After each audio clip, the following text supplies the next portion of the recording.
ફટાફટ એને આપણે હલવો છે એ ચખાડી દઈએ કે કેવો બન્યો એમ આવી એટલે આ મિલ્ક પાવડર છે એ પણ સરસ મજાનો આમાં મિક્સ થઈ જાય। જય શ્રી કૃષ્ણ, જય માતાજી, કેમ છો બધા મજામાં? તો સ્વાગત છે તમારા બધાનું આજના નવા વિડીયોમાં। અને અત્યારે ઘડિયાળમાં 4 થઈ ગયા છે અને આજે તો હું 4 વાગે છે ફ્રી થઈ છું, કેમ કે આખો દિવસ કંઈ ટાઈમ મળ્યો નહીં। સવારમાં મારા મમ્મીને કામ હતું તો થોડીક વાર વાડી આવી ગયા હતા, એટલે બપોર સુધી તો એમાં હતું ને બપોર પછી થોડીક વાર મશીને બેઠી, એટલે કે વ્લોગ ચાલુ કરવાનો વારો ન આવ્યો। તો અત્યારે 4 થઈ ગયા ને ઘડિયાળમાં, જો અત્યારે મશીનેથી ઊભી થઈ અને પછી હવે હું કાલે વ્લોગે ચાલુ કરતો અને અમારે થોડું ઘણું બધું કામ હતું તો આપણા કામે આપણે વર્ગી જઈએ। અને આ મીસુબેન ને પ્રિન્સભાઈ જો હજી સ્કૂલેથી નથી આવ્યા, હમણાં થોડીક વાર પછી આવશે, 5 થાય ને એટલે મીસુબેન ને પ્રિન્સભાઈ ને સ્કૂલેથી આવી જશે। તો આજે જો મીસુબેન કહીને ગયા હતા કે મમ્મી આજે મને કંઈક બનાવી દેજે, કે આ ચીકી બનાવી દેજે, કે આ ખજૂર બિસ્કિટ બનાવી દેજે કેમ। તો ખજૂર બિસ્કિટ લેવા માટે હજી કંઈ સામાન ઘરે હતો નહીં, બિસ્કિટ કે એવું કંઈ, એટલે હું કાલે ઈ તો નથી બનાવવા, એટલે મેં વિચાર કર્યો કાલે આજ કંઈક નવીન જ બનાવવું, તો અંજીરનો હલવો બનાવવો છે। જો કે પહેલી વખત ટ્રાય જ કરું છું કે કેવો થાય એમ, તો હમણાં ચાલો ફટાફટ ઈ બે આવે ને તો અંજીરનો હલવો બનાવીને તૈયાર જ રાખું, એટલે એ બેને સરપ્રાઈઝ મળી જાય અને નવો કંઈક નાસ્તો મળી જાય અને કંઈક અલગ એમ, બીજું બધું તો આપણે ખાતા જ હોય। તો આજે એવું વિચારશે કે હાલો એ ટ્રાય કરું, તો હાલો ફટાફટ હું મારો અંજીરનો હલવો બનાવવો છે, તો એના માટે બધી તૈયારી કરવા માંડું અને બનાવી નાખું હલવો। તો જો મેં હમણાં કીધું હતું ને એમ કે મારા અંજીરનો હલવો બનાવવો છે, તો અંજીર છે ને મેં બપોરે જ પલાળીને રાખી દીધા હતા અને સરસ મજાના જો હમણાં મેં ચેક કર્યું તો સરસ જો એકદમ પોચા થઈ ગયા છે। અને આ થોડીક જો બદામ છે ને એ બદામ પણ મેં પલાળી દીધી હતી, એટલે બદામે સરસ આપણી પલળી ગઈ છે। હમણાં બે છે ને એમાંથી પાણી કાઢી અને પછી આપણે આ મિક્સરમાં એને બેને પીસી લઈએ। અને આ થોડીક જો એટલી દળેલી ખાંડ રાખી હતી, એમાં નાખવા માટે ખાંડ પણ મેં આટલી રાખી હતી, તો આ ખાંડને તો મેં હમણાં દળી લીધી છે અને આ બે છે એનું પાણી કાઢી અને એને આપણે આપણા મિક્સરમાં પીસી લઈએ અને પછી આપણે હલવો બનાવવાનું ચાલુ કરી દઈએ। તો અંજીરનું બધું પાણી છે ને જો એ કાઢી લીધું, સરસ મજાના અંજીર છે એ પણ પોચા થઈ ગયા છે। તો હવે આપણે આના મિક્સર જારમાં નાખી દઈએ અને એને ક્રશ કરી દઈએ। એમાં પાણી ન રહેવા દેવાય, એનું પાણી જો કે અંજીરનું સારું જ હોય, પણ પાણી હોય તો પછી હલવામાં વધારે ઓલું એમ એકદમ પાણી ને એવું થઈ જાય, એટલે જો એ પાણી મેં બધું કાઢી લીધું ને હવે આપણે એને ફટાફટ ક્રશ કરી દઈએ। અંજીર છે એને જો આપણે સરસ મજાના ક્રશ કરી લીધા, તો સરસ મજાના એ પાણીમાં પલાળેલા હતા એટલે એકદમ જો પોચા આવી રીતે આમ થઈ ગયું છે। હવે એને આપણે કાઢી લઈએ, એક બાજુ સાઈડમાં રાખી દઈએ અને પછી છે ને બદામને ક્રશ કરી લઈએ। અને મારે તો જો અંજીરનો હલવો છે ને ટ્રાય કરવા માટે કરવો હતો, કારણ કે પહેલી વખત જ બનાવું છું, એટલે કે વધારે તો બનાવવાનો ન હોય। તો 200 ગ્રામ જો અંજીર લીધા હતા, 100 ગ્રામ બદામ હતી અને એના માપ પ્રમાણે જો આટલી ખાંડ છે મેં દળી લીધી છે, કે દળેલી ખાંડ એટલે કેમ કે આ અંજીર તો ગળ્યા હોય પણ બદામ છે એ ગળી ન હોય, એટલે એમાં જે મેચ થાય એ પ્રમાણે આપણે ખાંડ લીધી છે અને થોડોક આમાં આપણે મિલ્ક પાવડર પણ નાખી દઈશું। તો હવે જો આ થઈ ગયું છે ક્રશ, હવે આપણે બદામ નાખી દઈએ અને બદામ પણ ક્રશ કરી લઈએ। તો જો બદામ પણ આપણે સરસ મજાની ક્રશ કરી લીધી છે, બદામમાં સહેજ કણી રહીએ તો એ સરસ ખાવામાં જો મોઢામાં કણી આવે ને તો બદામ તો ભાવે અને એનો સ્વાદ પણ સરસ આવે, એટલે બદામ છે સહેજ મેં એવી અધકચરી જેવી રાખી છે। હવે આ બે મિક્સ કરી દઈએ, આમાં આપણે 2 ચમચી જેટલું દૂધ નાખી અને મિક્સ કરી દઈએ તો સરસ મજાનું મિક્સ થઈ જાય અને પછી આપણે એને ઘીમાં સરસ મજાનો શેકી લઈએ। તો અંજીર અને બદામ છે ને જો એ સરસ મજાનું મિક્સ કરી દીધું ને એમાં થોડુંક આપણે આમ તો દૂધ નાખી દઈએ, એટલે દૂધ નાખીને સરસ આને આપણે મેચ કરી દઈએ, પછી છે આપણે એને શેકવાનું ચાલુ કરવાનું। તો આને ફટાફટ બે મેચ કરી દઉં અને પછી જો અહીંયા કડાઈમાં હમણાં ઘી લઈ અને છે ને સરસ મજાનું શેકી લઉં। તો જો આમાં આપણે દૂધ સરસ નાખી અને મિક્સ થઈ ગયું છે।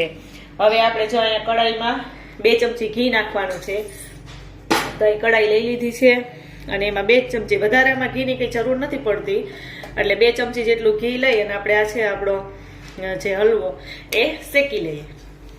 તો જ્યાં ઘી આપણે કડાઈમાં નાખ્યું 2 ચમચી, સરસ મજાનું ઘી ગરમ થઈ ગયું છે અને હવે એમાં આપણે આ છે આપણો જે આ મિશ્રણ એ નાખી દઈએ, બદામ અને અંજીરનું, અને પછી એને આપણે વ્યવસ્થિત શેકાતા થોડીક વાર લાગે એટલે આપણે વ્યવસ્થિત એને શેકાવા દઈએ અને પછી બનાવીએ।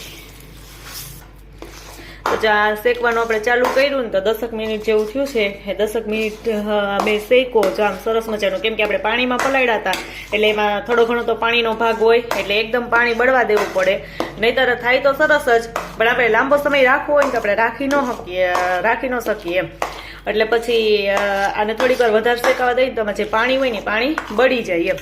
એટલે થોડીક વાર જો આ શેકાય, હવે તો શેકાવાની તૈયારી જ છે, તો ફટાફટ શેકાઈ જાય ને પછી આમાં આપણે ઉપરથી ખાંડ નાખશું અને ત્યાર પછી મિલ્ક પાવડર નાખશું. તો હવે આમાં થોડીક વાર પછી જો આપણે શેકાવા માંડે ને કે તૈયારી તો છે જ, પણ પછી આપણે આમાં છે ને થોડીક વાર પછી હમણાં ખાંડ નાખી દઈએ, કેમ કે ખાંડ નાખીએ એટલે સેજ અમથું તો આમાં પાણીનો ભાગ હતો એટલે પાણી છૂટું પડે, એટલે પાછો થોડીક વધારે શેકાવા દેવો પડે.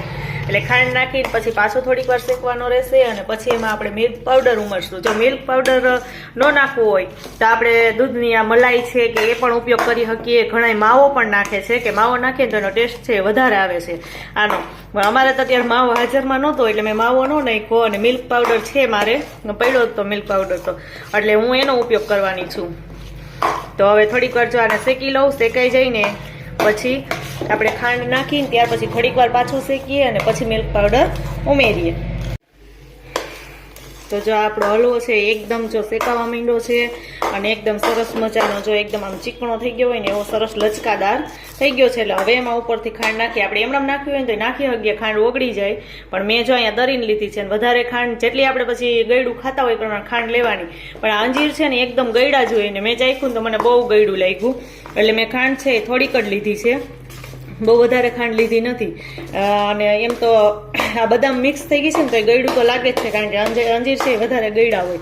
અને હવે ઉપરથી આપણે મિલ્ક પાવડર પણ નાખશું, એટલે થોડીક ખાંડ નાખવી પડે. મેં તો જોઈએ જેને જેટલું ગળ્યું ખાતા હોય એ પ્રમાણે આપણે જરૂર પ્રમાણે ખાંડ લેવાની.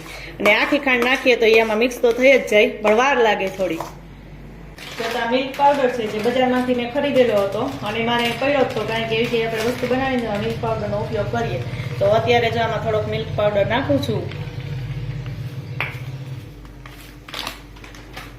તો જો આટલો હલવો છે તમે મેં આટલો મિલ્ક પાવડર લીધો છે ને એ આપણે આમાં એડ કરી દઈએ અને પછી એને થોડીક વાર હલાવીએ એટલે આ મિલ્ક પાવડર છે એ પણ સરસ મજાનો આમાં મિક્સ થઈ જાય.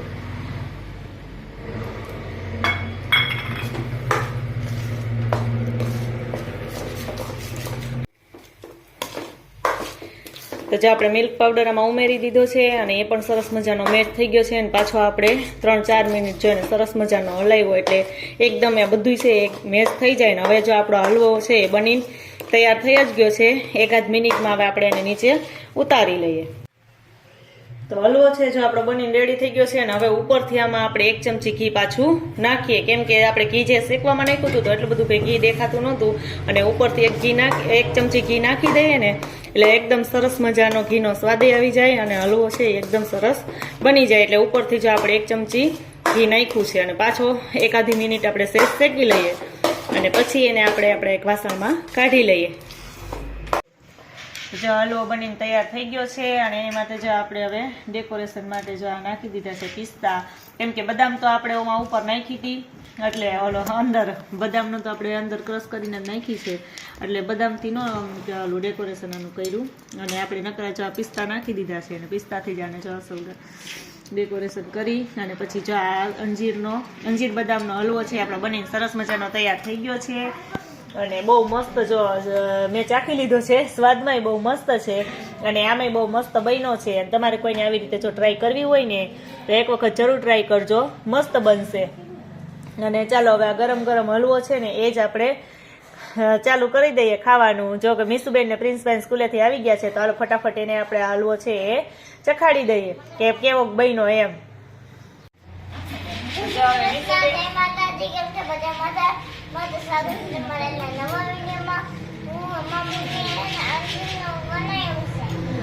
હલવો બનાવ્યો છે, અંજીરનું બનાવ્યું છે એમ નહીં.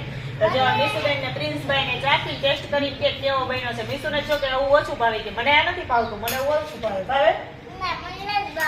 હા, એને ન ભાવે. તો પ્રિન્સભાઈ આપણે ચાખી કે કેવો બન્યો છે એમ, કારણ કે પ્રિન્સે કીધું હતું મસ્ત નો બન્યો. પ્રિન્સે કીધું હતું કે મમ્મી મારે આ બનાવીને મારે આ ખાવો છે એમ, એટલે એના માટે સ્પેશિયલ આપણે બનાવ્યો છે. મીસુબેન માટે નહીં કેમ મને ભાવતોય નથી. ભાવતો નથી તો તને આપવોય નથી અમારે. ખાવોય નથી. તો ચાલો આજે આપણે બધાને જો એટલો જોવા માટે ટ્રાય કરવા માટે થોડોક જ બનાવ્યો હતો, એટલે આટલો જ બનાવ્યો હતો તો બધાને આપણે થોડો ચખાડી દઈએ, બધાને પૂછી લઈએ કે કેવો બન્યો છે એમ. અને ફટાફટ એલા મેં ચાખી લઈ પ્રિન્સભાઈ કીધું મસ્ત બન્યો છે એટલે મેં આગળ થોડુંક ચાખ્યો તો એટલે બહુ મસ્ત બન્યો જ છે. તમારે કોઈને જો આવી રીતે મેં બનાવ્યો છે ટ્રાય કરવી હોય તો ઘરે એકવાર કરજો. કારણ કે અત્યારે શિયાળામાં તો અંજીર ને બદામ ને જે આપણે બધું શિયાળો જ ગમે એ ઋતુ હોય આ બધું ખાઈએ એટલે એ છોકરાઓને વધારે સારું અને ખાવામાં ને એમ કે તાકાતવાળું હોય. અને એવી રીતે એમણે તો ન ભાવે એટલે આવી રીતે હળવો બનાવીને આપણે ખાઈએ ને તો આપણે સરસ કે આ ભાવે ને થોડું કંઈક આમ મજા આવે. શિયાળામાં તો બધી ખાવાની મજા આવે તો તમે બધા જરૂર એકવાર ટ્રાય કરજો. એ પિસ્તા નહીં ખાશે. અને આ સાથે આજનો વિડીયો પણ અહીંયા એન્ડ કરીએ છીએ. જો તમને મારો વિડીયો ગમ્યો હોય તો